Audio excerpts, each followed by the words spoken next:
The goal for today is to raise $50,000. Joining us here is the man of the hour, Brian. Thank you so much for having us, man. Really appreciate it. You bet. How's it going so far? It's been a little bit of a grind this morning, but we're the simple rules of golf. The most important shot is the next one. So we're going to keep going. We're going. 5 years in, this is an incredible partnership between you and Gifts of Love. How did this start? Why did you want to do this? It was, well, I'd always been intrigued with the golf challenge, just coming out and playing, seeing how many holes I could play in a day. My daughter was the one that said two things. First, why don't you put it together and raise some money for a good charity? I sat around, it was about a half an hour later. She said, why wouldn't it be the Gifts of Love? And tell us about the charity, their mission, Gifts of Love. What is it all about? In its simplicity, Gifts of Love helps meet the basic needs of individuals and families in about 43 towns here, Greater Hartford County, who are suffering from short-term financial crisis, trying to get them back on their feet through a number of different ways, like through their food pantry, clothing pantry. They've got housewares. It is a terrific organization. We have seen our client visits increase tremendously over the last couple of years, 87% in 2023 and another 60% on top of that so far in 2024. And at the same time, our clients are feeling the pinch and feeling the need to come to us for help. Our donors are feeling the pinch of the economy as well. So donations are down. People at home, how can they support the mission? Best way and easiest way right now, I don't really need, well, I need a lot of help with my golf swing. So anybody wants to give me some advice, take a look at any shot you've had. This is about raising money. giftsoflovect.org. I'd love to have your support. All right, let's do it. Okay, we're going to let you get back to work here. Check out that golf swing. Go for it, Brian.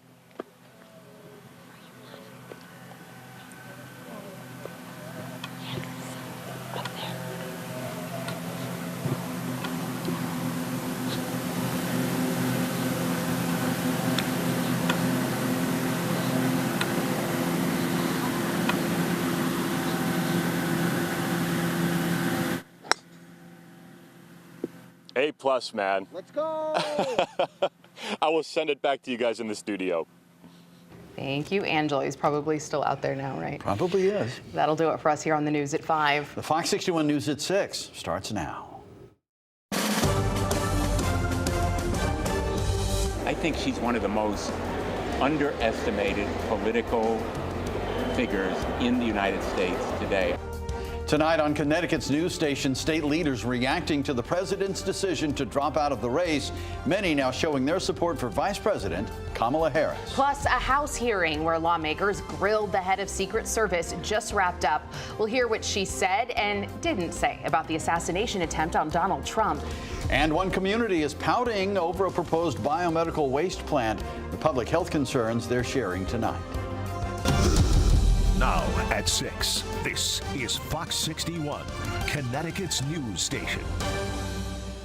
Good evening and thanks for joining us for the Fox 61 News at 6. I'm Brent Harden. And I'm Sarah Sanchez. So much happening in Washington over the past 24 hours or so. President Joe Biden first dropped out of the race for the White House and then endorsed his Vice President Kamala Harris. As the dust settles, there's a sense of urgency, though, from top Democrats. Fox 61 political reporter Emma Wolfhorst has been following this for us ever since Biden's announcement yesterday and joins us now. So, Emma, we know some of Connecticut's congressional delegation came out and endorsed Vice President Harris right away. Yep. Others didn't. Where does that stand right now? Well, right now, they're really all sort of joining that call to rally behind Vice President Harris. We're really seeing the party come together tonight. So far, no other contenders have thrown their hats into the ring to challenge her for the nomination. I spoke with multiple state Democrats today, notably Senator Richard Blumenthal, who just yesterday stopped short of endorsing Harris fully. Tonight, though, he joins a growing list of top Democrats, including those right here in Connecticut, who are pointing to Harris as what they say is the best chance to beat former President Donald Trump come November. I think we face a real existential threat here, and Kamala Harris is going to make history as the first woman and the first black woman as president of the United States.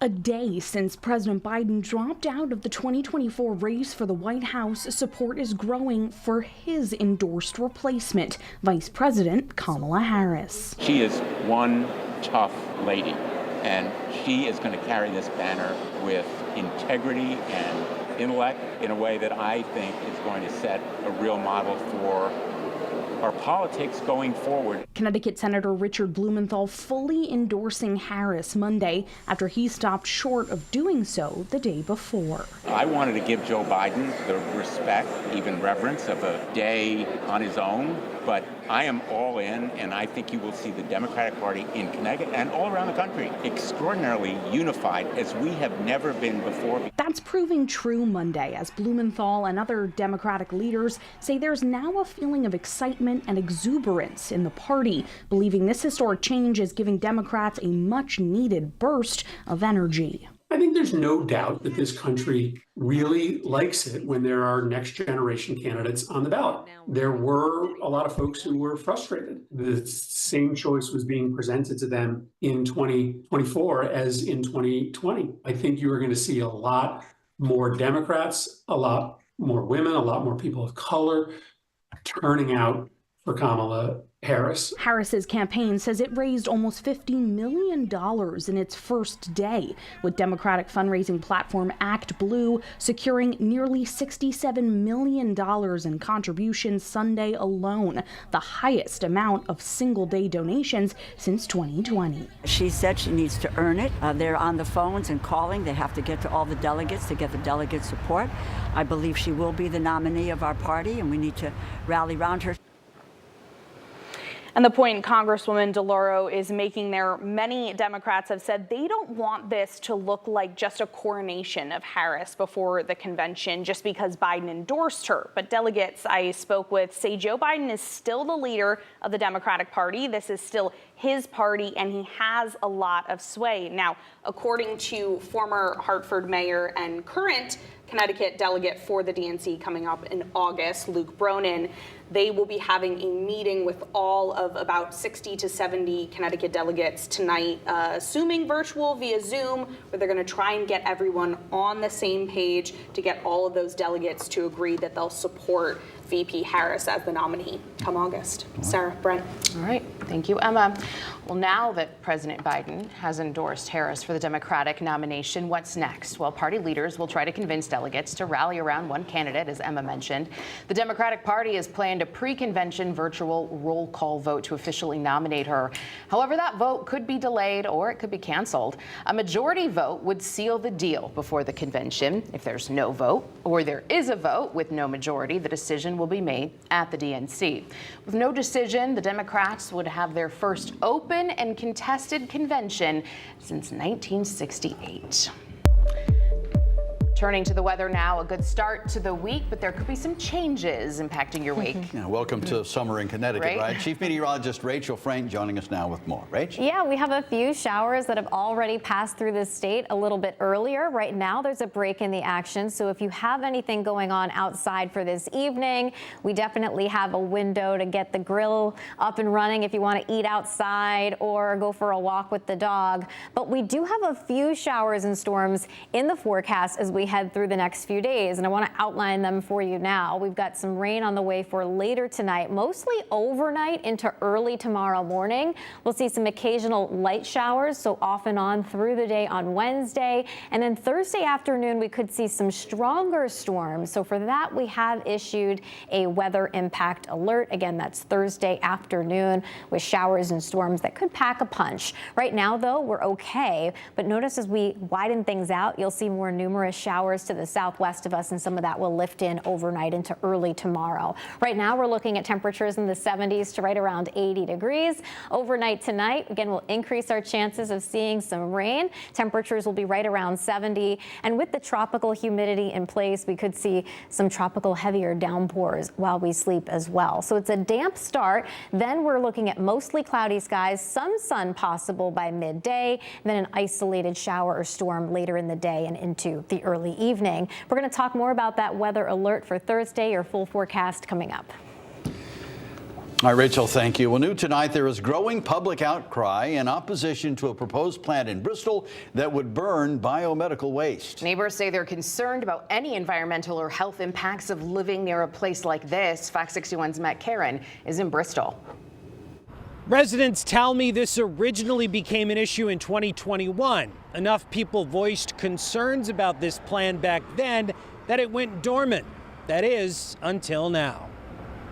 Bristol is home to America's oldest amusement park, and soon it may also be home to America's largest biomedical waste incinerator. I've yet to meet anyone in the town that is for this. From the top of the lake compound's roller coasters, you can see the smokestack of the Covanta Trash to Energy plant on Enterprise Drive. So they won't know what's coming out day to day, and there was no way to hold them accountable. It's here where the company, which is rebranded Reworld Inc., wants to begin incinerating infectious biomatter, ranging from chemotherapy and dialysis waste to blood, other bodily fluids, and surgical tools. Biosecurity hazard level 4, which could be Ebola.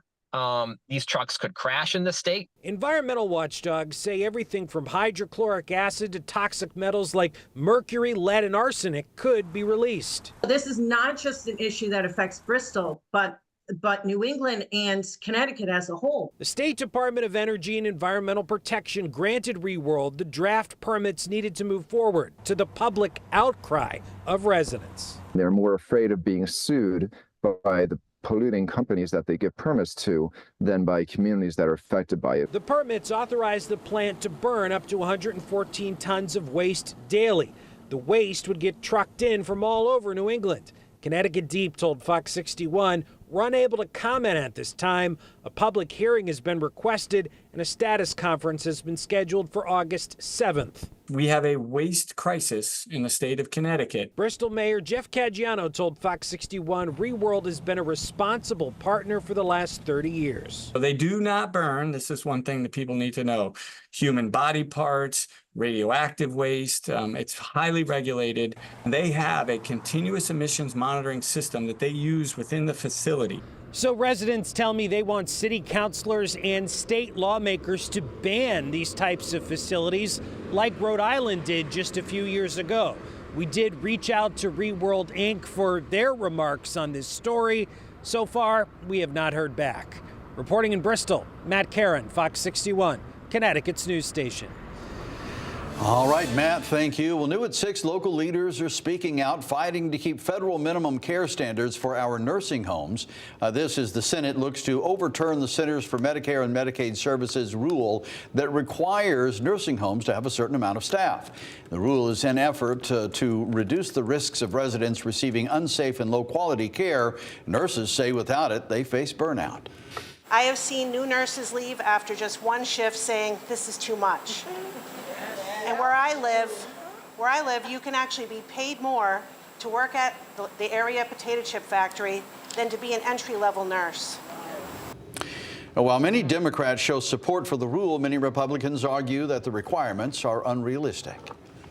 An update on a badly injured cyclist involved in a crash yesterday. State police say the man has died. Police say a Good Samaritan found Sui Lin in the woods on Route 316 in Hebron. His bicycle was found against a guardrail there. The Good Samaritan applied a tourniquet to Lin's leg and also flagged down people on the road to help. You're asked to call State Police Troop K if you know anything about the crash.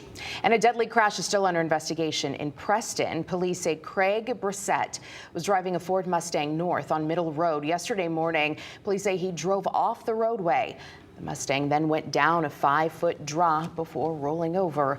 Police say the convertible top of the Mustang was open. Brissett was pronounced dead. Anyone who witnessed the crash should give police a call. One firefighter was taken to the hospital after battling a fire in the capital city. The flames breaking out in a multifamily home on Madison Street yesterday. When crews arrived, they found fire on the second-floor front porch, which extended to the third floor and roof. No one was in the home at the time. The Red Cross is now assisting 6 adults who lived in the home. The cause of the fire is under investigation. And in Middletown, Good Samaritans helped save lives as a fire broke out at a multifamily home there. This happening on Dunham Street.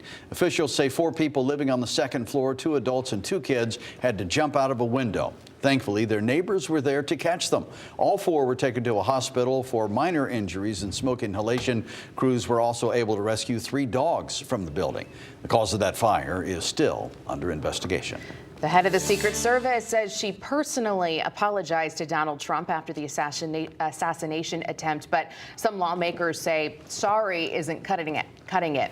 And just within the past couple of hours, the leaders of the House Oversight Committee, a Democrat and a Republican, submitted a letter urging her to resign. Fox's Caroline Shively has the latest. You're full of today. You're just being completely dishonest. Members of the House Oversight Committee had little patience with Secret Service Director Kimberly Cheadle's defense of her agency 9 days after a would-be assassin's bullet nearly took the life of former President Donald Trump. How many Secret Service personnel have lost their jobs due to this colossal failure? At this time, none. Cheadle admitted that agents had been warned between 2 to 5 times that a suspicious person was near the Pennsylvania rally on July 13th. Was anybody in the detail ordered to follow and stay with that suspicious person? We are trying to verify the timelines of when those notifications were made to our personnel. That person turned out to be 20-year-old Thomas Matthew Crooks, who fired from an unguarded rooftop less than 150 yards away, injuring Trump and 2 others and killing a man in the crowd before Secret Service snipers took him out. It is a miracle President Trump wasn't killed. Corey Comparatore life is over because that damn shooter made it on the roof. And it wasn't the roof that was dangerous. It was a nut job on top of the roof. Cheadle oversees nearly 8,000 employees, a $3 billion budget, and 36 protectees. But some lawmakers suggest she may not oversee them for long. The director has lost the confidence of Congress at a very urgent and tender moment in the history of the country. Multiple federal agencies and committees are investigating the shooting, including the House Homeland Security Committee, whose members will question Pennsylvania State Police on Wednesday. In Washington, Caroline Shively, Fox News.